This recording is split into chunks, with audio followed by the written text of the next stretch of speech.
አንድ ስሙ أبي وأمي يا يسوع الله فداء አውረድ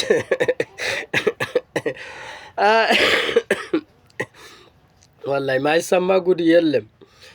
ሰውየው ታውቃላችሁ ከዚህ በፊት ከእስልምና ውስጥም አንድ ነገር ሳቅ ወደ ሌላ ሃይማኖት ወደ ፕሮቴስታንት እንደሄደ እናውቃለን። ዛሬ ደግሞ አዲስ ነገር እዛ ሊያወጣ እየሞከረው ነው። እዚህ ውስጥ እስልምና ውስጥ ያለው ነገር እዛ መውሰድ ምን አስፈለገ? መጽሐፍ አለ፣ የራሱ የቻለ መጽሐፍ አለ አይደለም? ያ ኢየሱስ አላህ ይላል። ኢየሱስ የአላህ መልእክተኛ መሆኑና የአላህ ነብይ መሆኑ ተወዳጅነት እንዳለ ቁርአናችን ነግሮናል እኮ።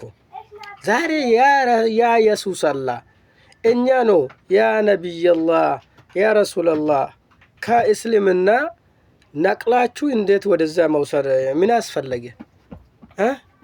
ወይም ለአጀንዳ ካልሆነ በስተቀር ይሄ ለሃይማኖት የቆመ ልጅ እንዳልሆነ በጣም አረጋግጠናል። እናንተም እናንተም የኛ ሃይማኖት ይከተላል ብላችሁ ለሱ አይዞ ብላችሁ እንትን እንዳሰጡ ማለት ነው። ይሄ ሰውዬ ረባሽ ነው።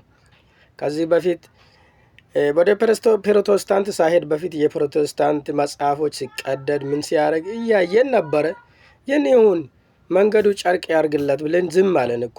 ለምን የቻልነው ነገር እንመክራለን። እምቢ ካለው ደግሞ ምንም ማድረግ በግድ እምነት ውስጥ ተቀመጥ ማለት አንችልም። አላህ የፈቀደው አላህ እስልምና ውስጥ ተቀመጥ ያንተ ነው፣ ነገም ዛሬም በሱ ታገኛለህ የሚል ሰው ብቻ ነው መቀመጥ የሚችለው ማለት ነው። ስለዚህ ፊዳከ አቢ ወኡሚ ያ ረሱላላህ ያ ነቢይላህ። ሌላ ነገር እንድልናገሩ እንዳታርገን። ሰምተሃል? ያዙ፣ ይሄ ልጅ ያዙ፣ ይቆጠብ ራሱን። ሰላሙ አለይኩም።